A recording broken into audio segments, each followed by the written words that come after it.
Salut à tous, je vais vous présenter ma petite dégustation en live, enfin de découverte pour le coup de ce Rhum Fire de la Jamaïque qui titre à 63 degrés d'alcool. Et donc on va découvrir tout ça ensemble. Donc je disais, rhum de la Jamaïque, donc ça veut dire que c'est du rhum de mélasse de la distillerie, la maison Hamden. Ça fait quelques années qu'ils produisent ce rhum blanc, c'est relativement récent on va dire. Euh, et puis bon, en vrai c'est un rhum à cocktail, mais c'est un super rhum blanc pour faire du vieillissement, sachant il provient du marque HLCF pour Hamden Light Continental Flavor, qui est très riche en esters. Du coup on sent les esters, on sent que c'est très aromatique au nez.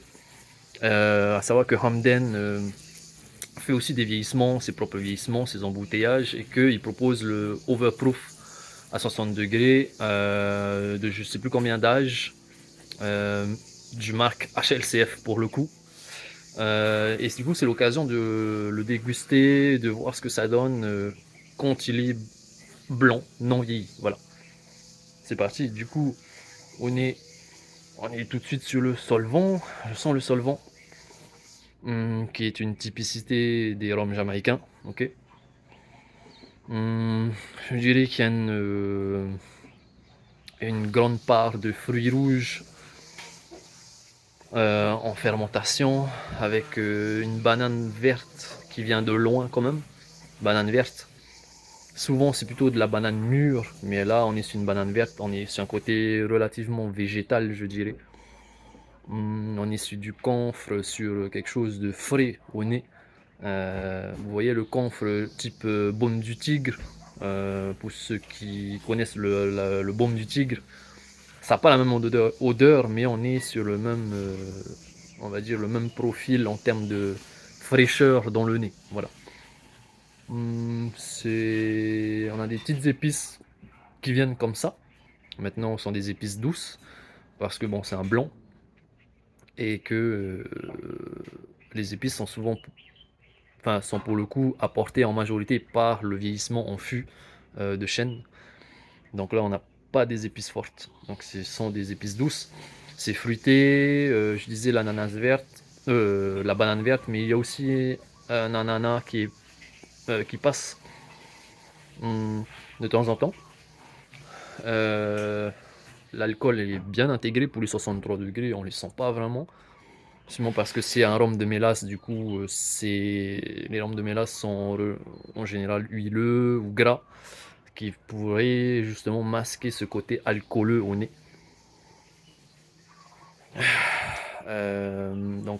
Pour résumer, le nez, on est sur le fruité type banane verte, ananas de loin, épices très douces, menthol, camphre, quelque chose de frais, voilà. Et puis le solvant qui est léger, typique des Jamaïcains. Et des fruits rouges qui viennent aussi, qui donnent un peu cette trame tout au long, hein. Euh, Tout au long en fait de.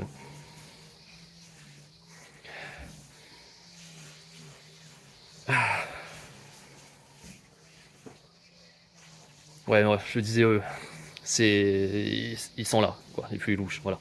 On passe à la bouche.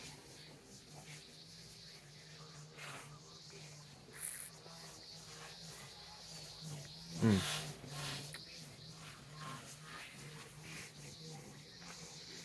Mm.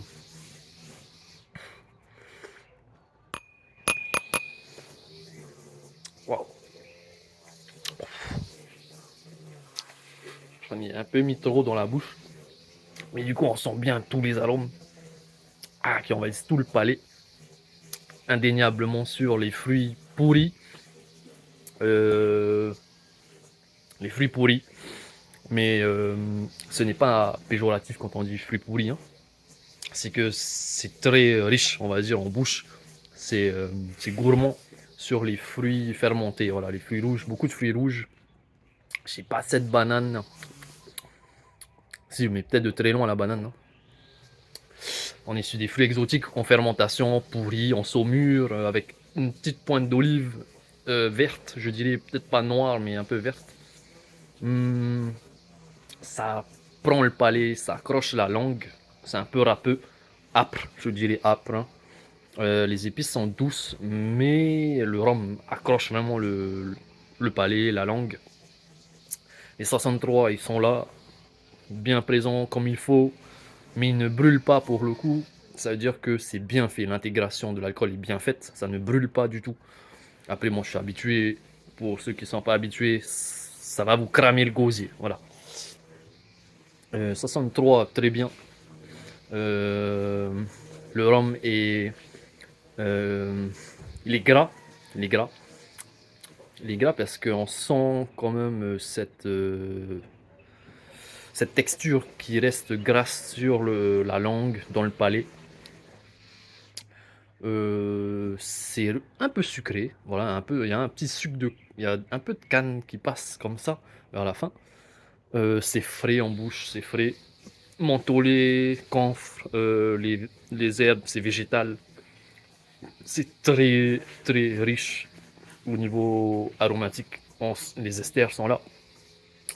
Le HLCF étant, c'est un, il fait partie de la catégorie des Wedderburn.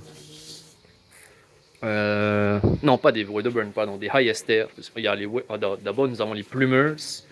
C'est en termes d'ester, il y a des catégories d'ester. Il y a les Plumbers, ensuite il y a les, non, d'abord les Common Cleans, les Plumbers, les Wedderburns et les High Ester. Donc lui il fait partie des High Ester. Il y a entre 400 et 500 grammes d'ester par hectolitre d'alcool pur. Autant dit que c'est très riche en termes d'aromates. Voilà. Ça tient longtemps en bouche. Je n'ai pas l'ananas pour le coup. Donc pour résumer la bouche, alcool bien intégré, avec les 63 bien là. C'est gras en bouche, ça tient le palais, ça accroche la langue, un peu âpre, enfin même très âpre pour du blanc. D'ailleurs là c'est toujours sur la langue, hein, ce côté râpeux. Végétal, camphre, menthol, donc ça apporte de la fraîcheur. C'est riche en fruits rouges. Il y a des fruits, je sais pas, c'est des noyaux, euh, noyau de fruits rouges, je ne sais pas si c'est un noyau de prune ou de cerise. En tout cas, il y a des fruits rouges comme ça. Des fruits noirs aussi. Euh, et puis, épices douces.